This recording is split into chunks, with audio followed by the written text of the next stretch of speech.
அனைவரும் அமைதியாக நீங்க இருந்து இங்கே அமரணும். இருந்து கீழே சாப்பிட்டு சாப்பிட்டீங்களா? சாப்பிட்டு போறீங்களா? கீழே சாப்பிட்டு போவோம்.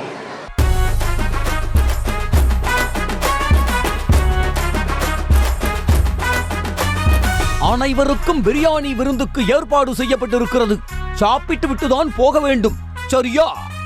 என்ன எல்லாரும் சாப்பிட்டு போறீங்களா என செல்லூர் ராஜு எதுவும் அறியாத குழந்தை போல கேள்வி கேட்க, என்ன தலைவரே அதுக்கு தானே வந்திருக்கோம், இது என்ன சிறுபிள்ளைத்தனமான கேள்வி என்பது போல கூட்டம் முடியும் முன்பே உணவு அரங்கில் ஒரு பெரும் கூட்டமே காத்து கிடந்தது.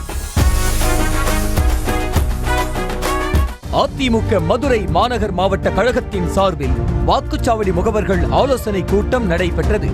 முன்னாள் அமைச்சர் செல்லூர் ராஜு தலைமையில் நடைபெற்ற இந்த கூட்டத்தில் 2000த்திற்கும் மேற்பட்ட அதிமுக நிர்வாகிகள் கலந்து கொண்டனர்.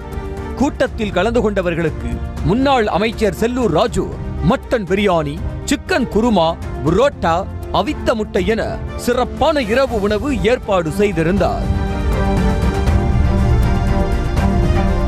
கூட்டம் நடைபெற்றுக் கொண்டிருக்கும் போதே பிரியாணி அண்டாவை சுற்றி மொய்க்க தொடங்கிய கட்சி தொண்டர்கள், எப்படா கூட்ட முடியும், எப்படா பிரியாணியையும் புரோட்டாவையும் கண்ணுல காட்டுவீங்க, ஒரு கட்டு கட்டலாம் என காத்து கொண்டிருந்தனர். என்னதான் அண்டாவை சுற்றி தொண்டர்கள் வட்டமடித்தாலும் கூட்டம் முடிந்தால்தான் பிரியாணி என ஸ்ட்ரிக்டாக இருந்த கட்சி நிர்வாகிகள் ஒரு வழியாய் கூட்டம் முடிந்ததும் பிரியாணி, குருமா என அத்தனையையும் வழங்க ஆரம்பித்தனர்.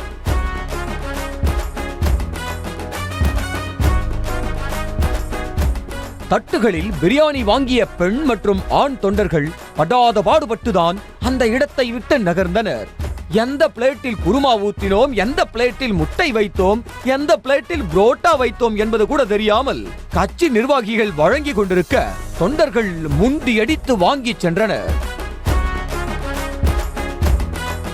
கூட்டத்தில் அடித்து பிடித்து பிரியாணி வாங்கிய ஒரு தொண்டரின் பிளேட்டை அருகே இருந்த பெண் தொண்டர் ஒருவர் படாரண தட்டிவிட, கடைசியில் தட்டிவிட்ட தொண்டரின் கண்ணுக்குள்ளேயே பிரியாணி தெறித்து விழுந்தது.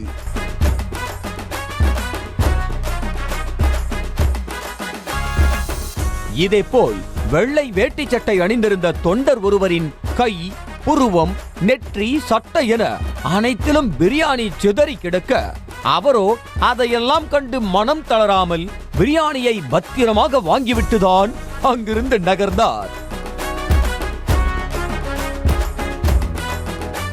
முண்டி அடித்து பிரியாணி வாங்க முடியாத சில தொண்டர்கள், ஐயையோ நம்மளால முடியாதரா சாபி, 100 200 கொடுத்து ஹோட்டலில் சாப்பிட்டு விட்டு போகலாம், வேற என்ன செய்ய முடியும் என இடத்தை காலி செய்தனர்.